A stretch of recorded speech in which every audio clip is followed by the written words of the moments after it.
At the age of responsible existence, the profession of a physician only learned by rote as many names as possible from among the many thousands of these said medicinal means now known there. And later, when they've already become responsible beings, having this profession and receive this official title of physician, and when they are called upon to help the beings who need it, then their whole help consists in this, that they make a being effort of a certain intensity just to remember the names of several of these medicinal means and to write them later on a scrap of paper called by them prescription, with the intention of prescribing this mixture which should be introduced into the planetary body of, as they say, the invalid. The intensity, however, of their effort depends first of all on the social status of the being needing their help, and secondly on the number of eyes fixed upon them by the beings surrounding the given sick being.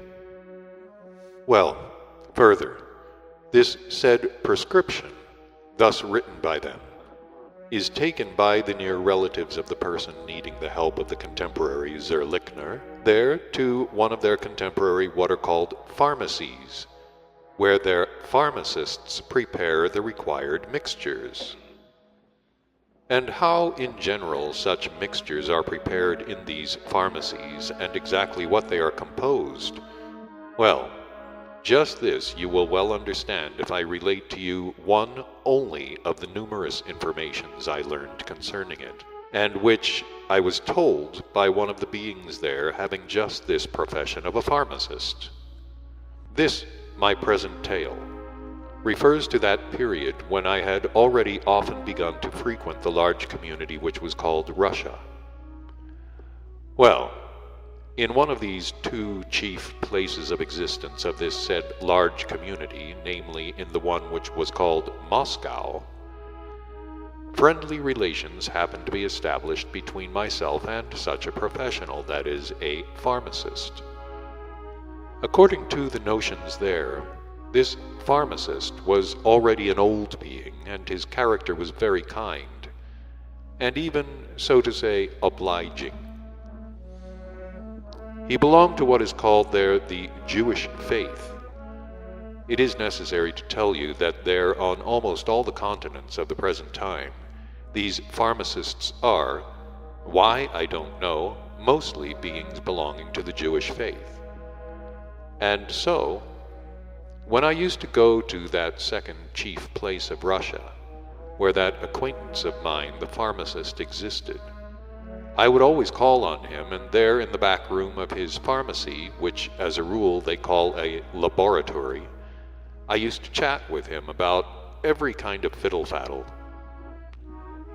Once when I went as usual into this said laboratory of his, I saw that he was pounding something in a mortar, and as is usually done there on these occasions, I inquired what he was doing.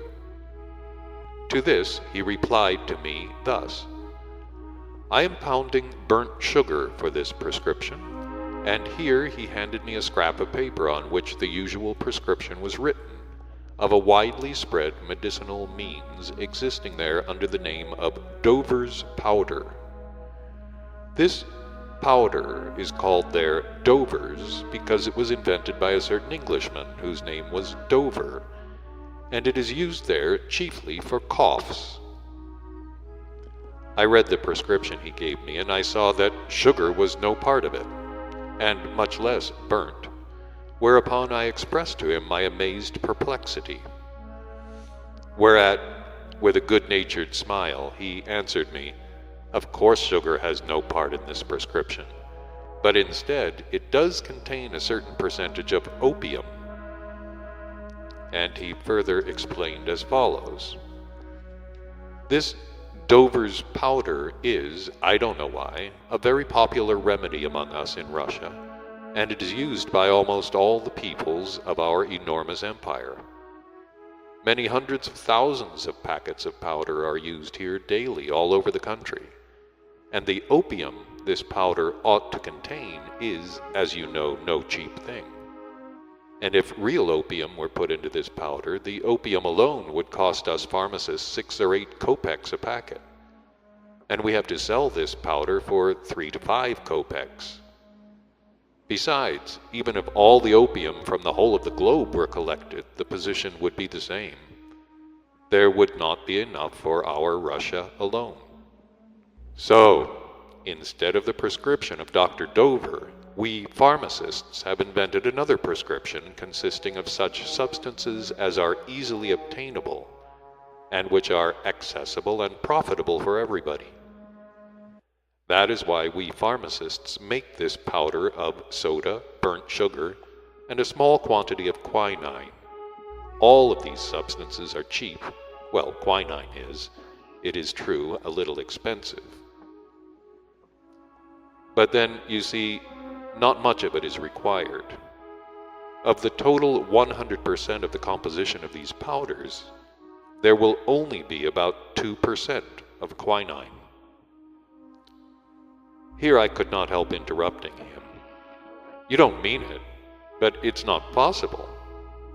Has no one ever discovered that instead of Dover's powder you give them this particular mess? Of course not, laughingly replied this good acquaintance of mine. These things can be detected only by sight and taste.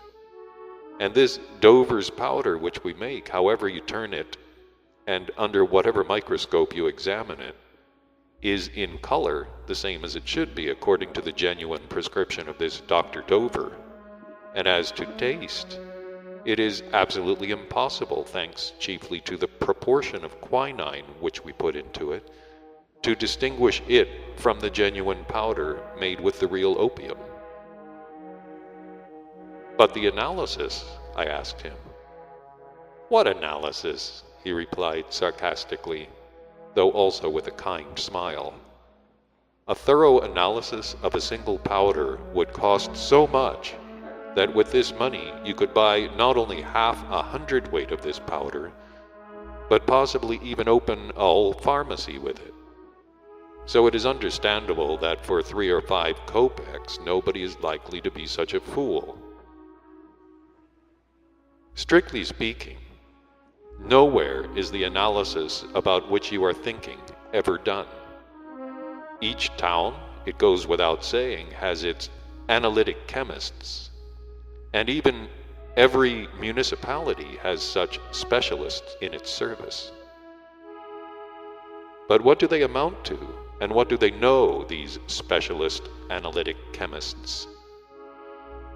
Perhaps you do not know how these specialists who occupy such responsible posts study and what they understand. No? Then I shall also tell you about this. For instance, some mama's darling, a young man, inevitably with a pimpled face. And he's pimpled because his mama considered herself a highbrow and thought it was indecent to speak of and to point out certain things to her son.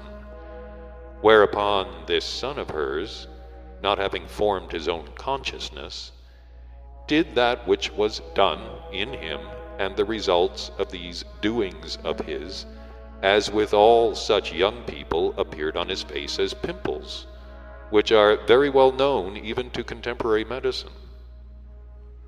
Well, my honorable doctor, it was thus that the pharmacist continued. Before, however, continuing, my boy, to tell you further what the kind pharmacist said, I must tell you that when I became a professional physician there, your favorites everywhere called me doctor. I will sometime without fail explain to you about that